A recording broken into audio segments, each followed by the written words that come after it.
陈少商、楼瑶即将成亲，林不疑临行诀别心爱之人。林大人说，你若不去，他就自己来找你，到时候惹出大事来，你就等着退亲嫁给他好了。倘若您不去，他就当这是允婚之意。程娘子，容在下再与你多说几句。我与阿瑶即将成亲，你这样贸然约我出来，实在是不太妥当。你心在广阔天地，你我并非同路之人，那是自然，你是你，我是我。你是你，我是我，今日就应该是你我最后一次见面了。此去便是马革冗失，若我有幸归来，你我陌路，不再相见。虽然楼瑶和陈少香定亲了，但突发事件，何昭君全家遇难，只留下他和幼弟。何老将军遗愿是何昭君能够和楼瑶成亲，结果陈少商就和楼瑶退了亲。这样一来，陈少商又再是一个人。因为退亲一事，陈少商其实很难受。他不理解为什么自己运气会这么差，为什么倒霉的事情都集中到他一个人身上。看着林少商被那些女公子们欺负、嘲讽、辱骂，林不疑终于坐不住了，众目睽睽之下请求皇帝赐婚。这一举动让大家目瞪口呆，谁能想到林不疑竟然会主动求亲，对象还是陈少商。喜大普奔，林不疑终于提亲了。陈少商上一秒退婚，十一郎便拉着少商的手求亲，求亲的长辈还是皇上，这下稳稳的了。林不疑和陈少商要开始先婚后爱的生活了，坐等吃糖。不过也别该心太早，毕竟现在陈少商还沉浸在退婚的悲伤当中，他坐在林不疑豪华的马车中痛哭流涕，为什么倒霉的总是我？而且他此时并未爱上林不疑，也不了解他。刚开始他们之间还是有点小矛盾的。林不疑一大早就把所有人叫起来练功扎马步，他想每个人都像他一样强壮，搞得陈少商苦不堪言。陈少商贪吃，吃过了午饭又拿起大饼啃了起来，他立马阻止，因为他之前在军队打仗都是过午不食的，吃饱了容易犯困，还怎么打仗？这样搞得两人争吵起来，不欢而散。把媳妇儿惹生气了，还得自己哄。林不疑觉得自己得改变下，毕竟这里不是军营，所以每次他就把饼带在身上。少商饿了他就投喂，好甜呀，好希望快点看到这一幕。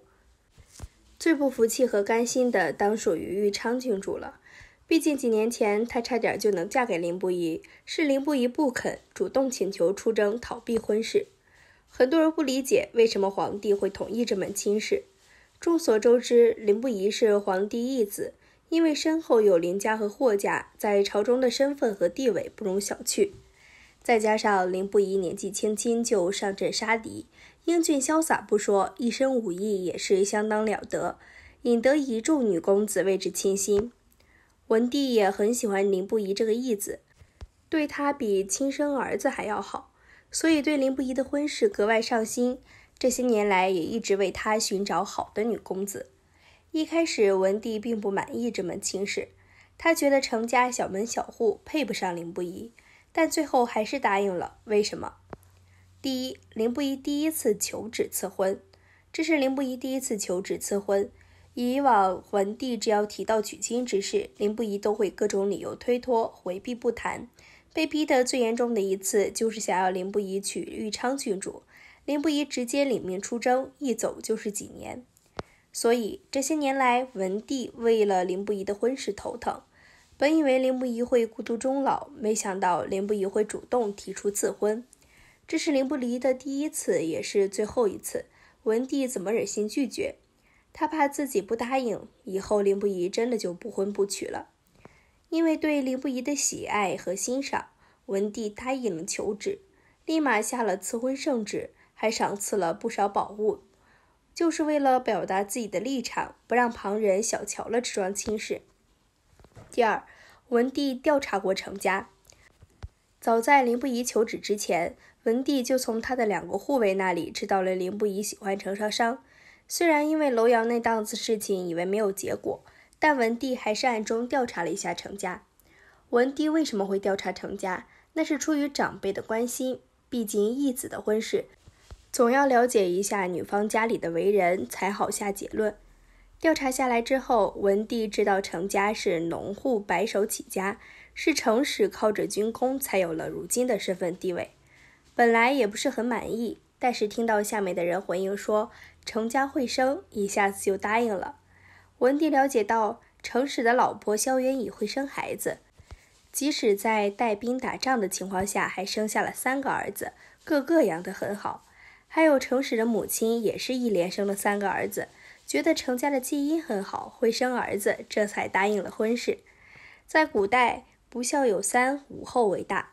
文帝害怕凌不疑以后子嗣单薄，想要找个会生的媳妇儿。看到程少商家的基因这么好之后，半点犹豫都没有。文帝会答应赐婚，最主要的还是因为凌不疑喜欢程少商，他又太疼凌不疑。在赐婚之后，得知外界对程少商的流言蜚语，皇后把程少商带进宫里，细心教导。他教程少商礼仪和为人处事，给了他从未拥有过的母爱。就连程少商及笄礼也是他一手操办，尽心尽力。凌不疑和程少商的婚事，在他们看来是长辈所希望的。